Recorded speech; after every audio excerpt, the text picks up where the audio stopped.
Welcome to my video. Today I will explain why wars can bring democracy to another country. So, to understand this, we need to look at undemocratic countries, and we need to understand why these countries aren't democratic. Why aren't they democracies yet? They could be, but they aren't. And if you look at an undemocratic country, this country is undemocratic because most of the power is held by people who don't want to have a democracy. And then if you force this country to become a democracy, then still the most power is held by people who do not want a democracy. And so democracy can function. And it also doesn't function. And if we now look at what happens if an undemocratic country has been forced to become a democracy, either because through protests like those during the French Revolution or the Arab Spring, or also forced by another government like Germany in 1990 and after the First World War, then the most power is still in hands of those who don't want a democracy. And what happens then? What happens in a pseudo-democracy where most of the power is held by people who don't want a democracy? There are suddenly so much new freedoms, and in an undemocratic country, political knowledge isn't important. No one cares about it, and so this new pseudo-democracy lacks in political knowledge, and it also lacks. It is also not used to this freedom in the news. So there's no censorship, nothing. If there's a rich person who wants to spread conspiracy theories and lies and manipulation, the person can do this easily. And uneducated people can't tell a lie from the truth. Yes. And this results in terror. Terror is prevented by political knowledge and wisdom and a good education. If that's not the case, terror erupts. And this terror is mostly anti-democratic. And from this anti-democratic terror, a dictator erupts. Not erupts, but it is at some point evident who will become the next dictator. During the French Revolution, it was Robespierre, and in the Weimar Republic, it was Adolf Hitler. And this dictator will have not that much people against him, because most of the power is still in hands of people who would prefer a dictator over a democracy. But at some point, these dictators are often replaced with a monarch. During the French Revolution, it was Napoleon. Of course, he said he was a Kaiser, but yeah, monarch. It's still the autocratic style of government, but with the majority support of the people. And yes, and this always happens. So of course, if the natural development is stopped through something like the end of the Second World War and the following siege by the Allied forces. I mean, I think it's a good thing that they siege Nazi Germany. I am German. I really prefer this democracy over an undemocratic system or like this dictatorship. So they sieged Nazi Germany from 1945 to 1919, so it was decades, and this led to a democratization. This led to more democracy because the young people grew up knowing they live in a democracy. They learned they live in a democracy, and they thought, okay, if I can decide which policies are implemented in my country, then I can also decide what clothes I wear, what demeanor I show, what opinions I have, and this led to democratization. This led to more democratic values in a more democratic society. But because of the sudden new freedoms, there was terror. First, right-wing terror, and then in the 70s, the RAF, the Rote Armee-Fraktion, the Red Army Fraction. You can research this. It was terror, and it was from left-wing. So left and right-wing terror. Now we have a problem with right-wing terror, but I hope we can do something against this. And also I have a few examples. First, I also talked about France. After the French Revolution, there are a small fraction of people, those who cared for politics, made the king resign. But the majority of the power still was in hands who wanted a monarchy.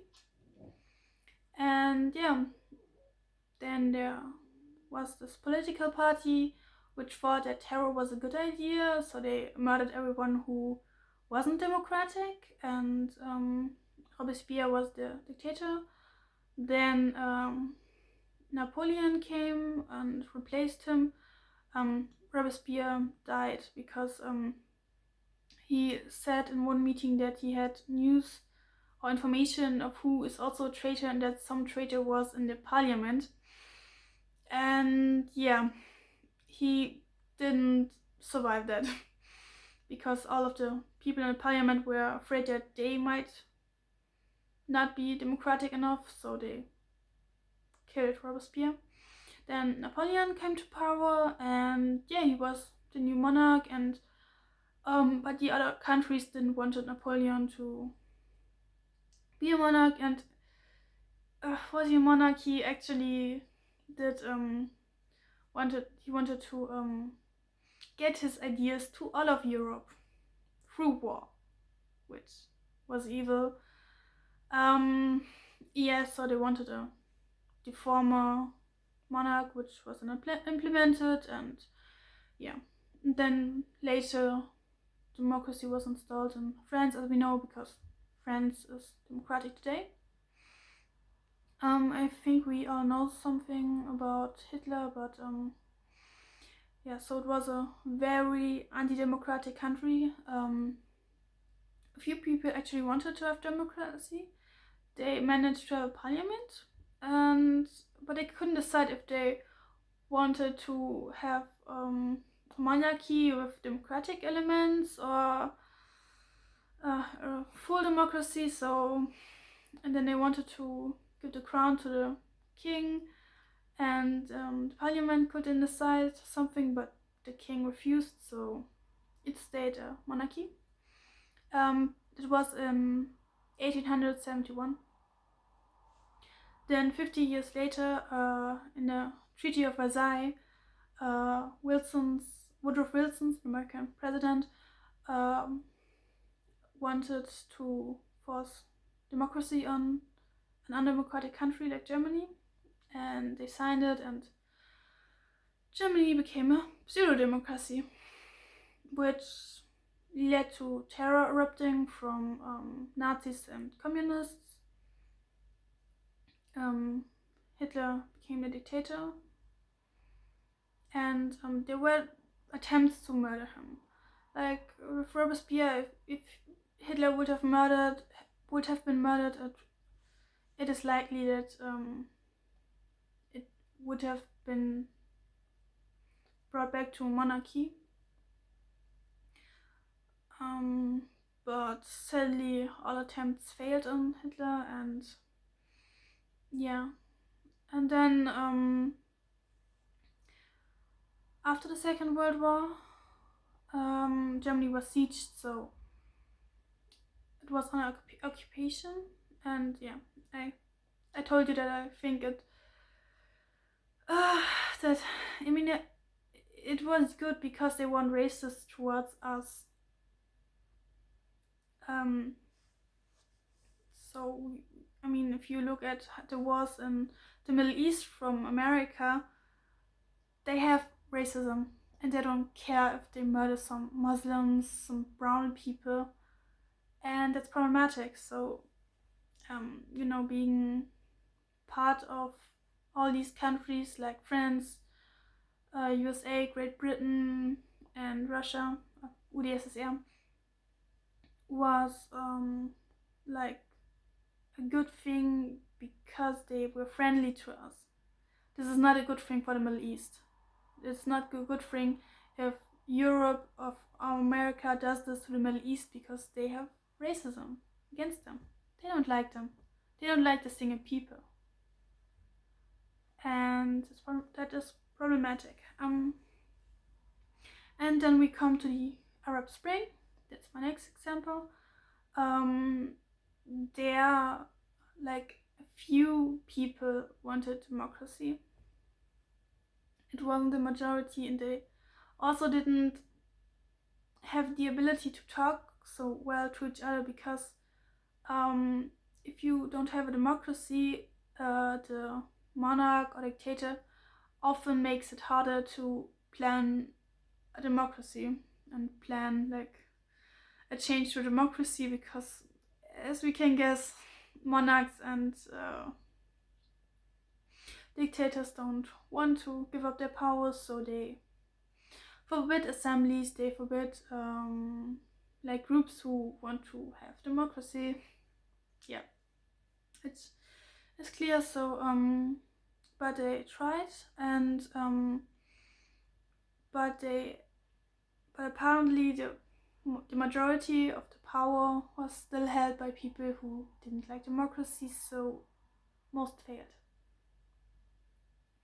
And because such violence is violence, it is destruction. The countries were often poorer than before and weren't so well off, and they often lost human rights they had before. And also they were supported by the West, and I don't know how much they were supported, but I like democracy. I'm a very democratic person, but as I explained, forcing an undemocratic country to become a democracy doesn't work. It just results in death, destruction, suffering, less human rights, less wealth in the country, less infrastructure. So it's not a good thing. Real democracy is great, but pseudo-democracy, that's just unnecessary deaths and should be avoided.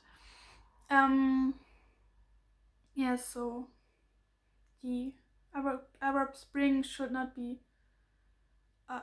been seen critically from the start because every transition from an undemocratic system to a democratic system is always dangerous.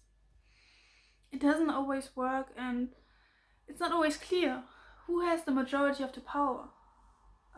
Do the people who are democratic have the majority of the power, or do the people who are undemocratic have the majority of the power? For this, you need to look at which individual has how much power and what ideas does this person have, what opinion. And as you can imagine, that's very hard to find out. So it's actually better if a clear majority of the people not of the people, but of the power in the country, is democratic, and then it can change back to democracy. But before such a country, like let's say Morocco or let's say Syria, before such rather undemocratic country can change to a democratic country, it is always good to show some signs of power from the democratic side. For example, during the before the French Revolution, some people made demands, and the king agreed to some, and this is a show of power. The thing is that like the king hadn't expected anyone to just want a democracy. He didn't believe it was possible, probably, and he thought, okay, no, that's bullshit, I'm such a good king, which some people beg to differ. Yeah. So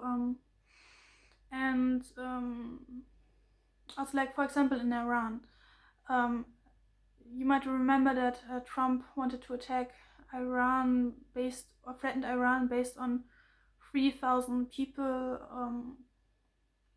wanting democracy, and some protesters sadly were attacked and some died, which is horribly. But the thing is, 3,000 is not that much. Iran has 80 million people, like as much as Germany, and in Germany we have 3,000 people who claim that the democracy isn't valid and they want to have monarchy, and they're also protesters. So we have protests of 3,000 people who want a monarchy, but Saudi Arabia isn't trying to come to help free us from our democratic system or something. And so why should we do this to Iran? I wouldn't want this in my country, so why should this happen with Iran? Sadly, well, luckily it didn't happen with Iran. It is still safe, and yeah, I think now the people who want democracy need to learn more about democracy and need to convince their neighbor, convince their friend, convince their family to have democracy, and then try out to show their power, try implementing something new. And also the question, like, if they protest if the people in Iran protest that they don't want to wear the headscarf anymore, if they don't want to, which, I mean, I think that it's okay to wear a headscarf if they want to, but it should always be the women's decision, not a state's decision, and not anyone else, and the individual women, not racist pseudo-feminists who think that this is not oppression, That doesn't oppress me. It's just style. It's something religious, and other religion have this too. Okay, doesn't look good. Like, does it look? Yeah. So it's their choice, by the way. And if they could implement that the headscarf is mandatory in Iran, then they could try out a democracy. But you should really tap with 1 foot into the water before jumping in, because jumping into something like this can cost millions of unnecessary deaths. And that's not a price you would be willing to pay, and it's often futile, completely futile. So, yeah, so that's my point. And now maybe a few words on my thoughts about how to actually implement democracy. So I think that having more unity between a country which isn't democratic and a country which is democratic, because then people learn to like a country which is democratic. And also like with every social movement, just advocating like in the boundaries that are set for you for democracy, like really grassroots work, talking to your neighbor, your friend, your family about wanting democracy, why democracy is a good thing, just having this opinion, having arguments, learning about politics, and also talking about politics as long as it is allowed. Like people in jail can turn an undemocratic country to a democracy, so yeah, watch out for this. And that is the only way to have a democracy.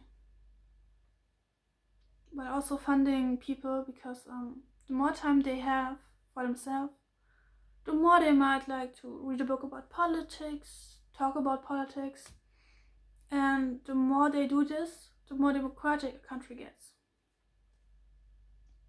Which is why dictatorships also often distract people. But yeah, we need to get people to have so much free time that they're so bored that they read or watch information about politics. Yeah. So that's the end of the video. I hope you enjoyed it.